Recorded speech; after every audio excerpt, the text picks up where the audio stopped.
The Klitschko brothers will forever go down in boxing history as two of the most dominant champions.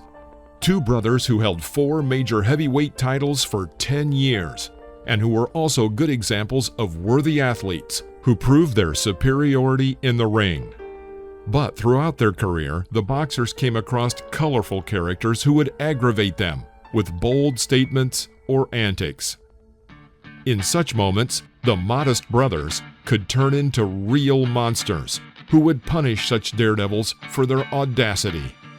In this video, we will show you 5 matches where Wladimir and Vitali Klitschko punished their opponents for their disrespect.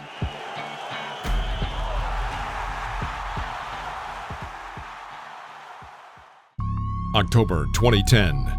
Vitali Klitschko entered the ring against the controversial American Shannon Briggs, nicknamed the Cannon.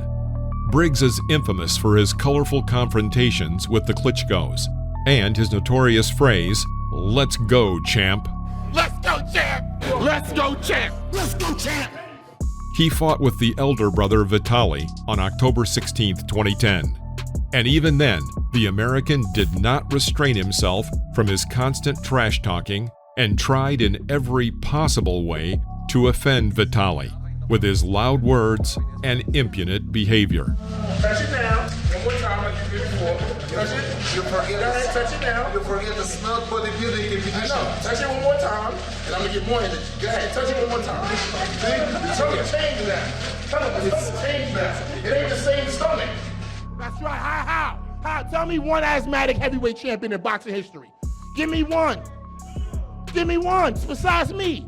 All the people in the world who suffer from this disease, this man insulted them. Don't touch yet. Take it easy, daddy. Take it easy, daddy.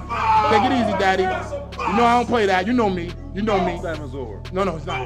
Time is over. You gonna make it over? No, it's not. Like I said, I'm the best ever. Never was, once was a heavyweight champion in the history of boxing with asthma, a disease that people die from every day. You heard what that man said? Please. Klitschko kept calm, but when the fight took place, he answered in full, providing a total beating of his opponent over 12 rounds.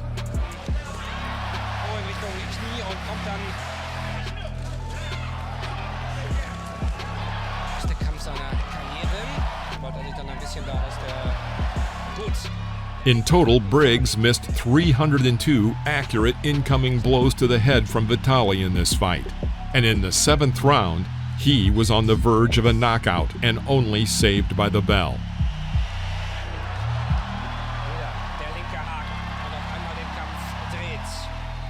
The beating continued, and as a result, this led to the fact that after the fight ended, Briggs immediately lost consciousness and was taken to the hospital in a coma. He recovered, but doctors diagnosed him with a broken nose, a broken left orbital bone, a torn bicep, and many other injuries.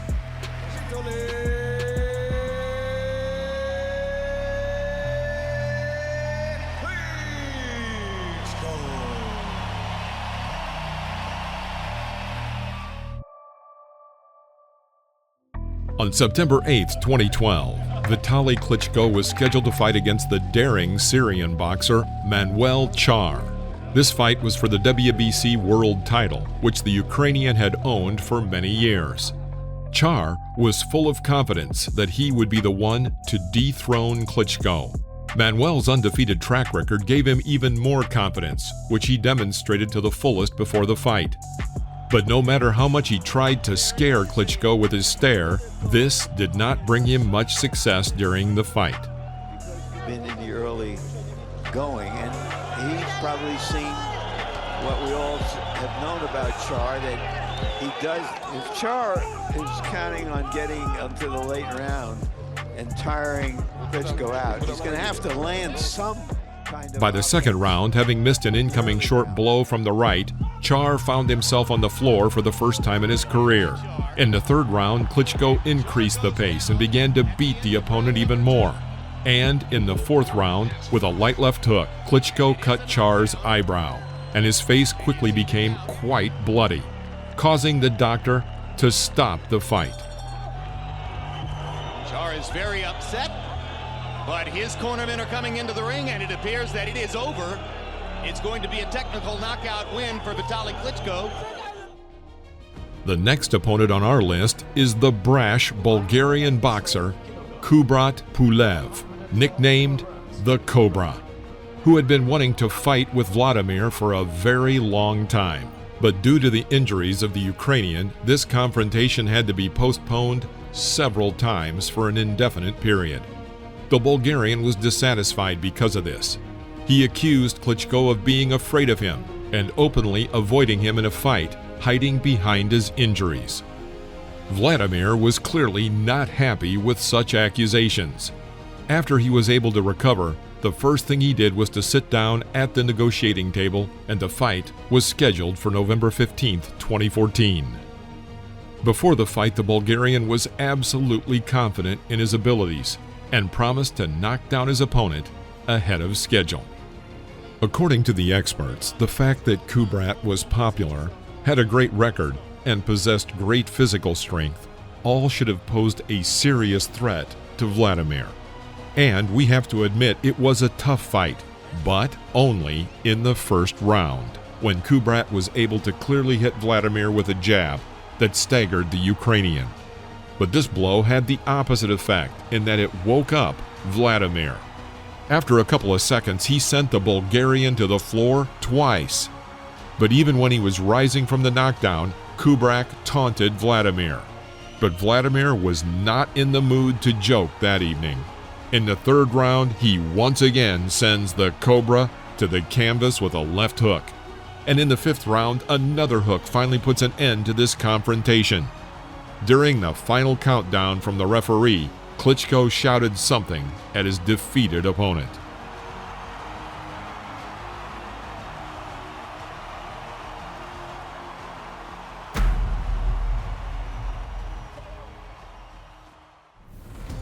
On July 2, 2011, a fight took place with a boxer from Great Britain, David Haye. The idea for this fight between the Briton and Wladimir Klitschko originated back in 2008. Then David became the undisputed champion in the first light heavyweight and moved to the heavyweight with the intention of capturing all the belts in the most elite weight category. Haye, of course, outlined the Klitschko brothers as his main goal. For various reasons, it was impossible to organize a fight with either one or the other brother. Around that time, Wladimir managed to win the title of The Ring, and Haye entered a title fight with WBA champion Nikolai Valuev, whom he sensationally defeated. After that, all belts, except for the Haye title, were in the hands of the Klitschko brothers. Everyone understood that sooner or later the Klitschkos would have to deal with the impudent Englishman. And that process began in 2009 when an image appeared on the internet in which David Haye holds the severed heads of the Klitschko brothers standing on their decapitated bodies. Later at several conferences, Haye shows up with a t-shirt with this picture on it. The excitement around this fight was getting wild. Haye tried every way to anger Wladimir. The haymaker's coming for you, trust me. Get in you the can line. hide. Don't hide. Why are you running from? line. Don't hide. Come and fight. Don't hide. Come and fight. He's clearly a dickhead. That's why. You heard him chatting just then. Hasn't got a fucking clue what he's talking about. Just yabbering on about absolutely nothing. The fact is, July 2nd, you're getting knocked unconscious. You can be crawling around on the floor like you was against Corey Sanders, like you was against Lauren Brewster. You're gonna get that same shock, that same, he's coming to get me. You're gonna run out of energy because I'm gonna break you down, slow you down, and then take you out. You think you can jab, grab me all night long? It's not gonna happen. I've got a remedy for that. But all of his promises were in vain. The whole fight was dictated by the Ukrainian boxer, who, thanks to his body shape and technique, did not let this opponent approach him. Even the legendary speed of the British fighter did not help him outplay Wladimir Klitschko's technical ability and jabs. Wladimir, after 12 rounds, became the winner by unanimous decision of the judges, having completely outplayed his opponent.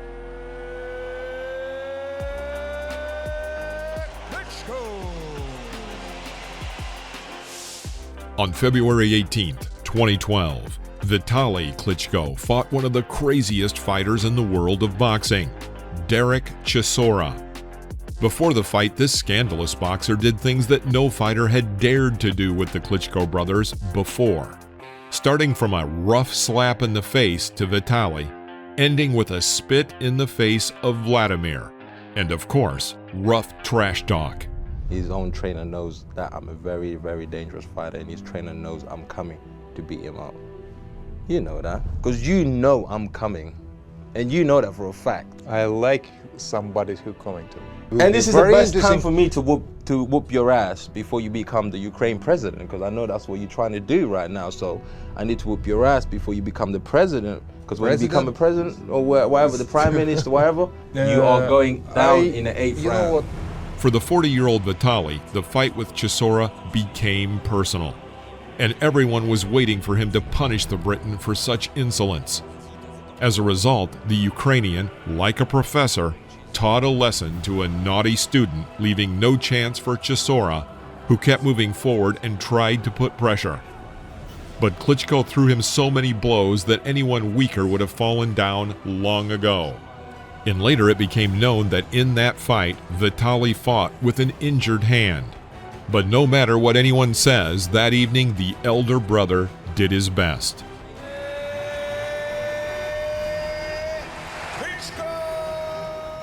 These two brothers forever imprinted their names in the history of boxing, and no matter what is said about them, they will remain in the memory of millions of fans as two of the greatest heavyweights of all time. Please do not forget to like this video if you enjoyed it, and subscribe to our channel so you won't miss any new episodes about the boxing legends of the past. See you next time.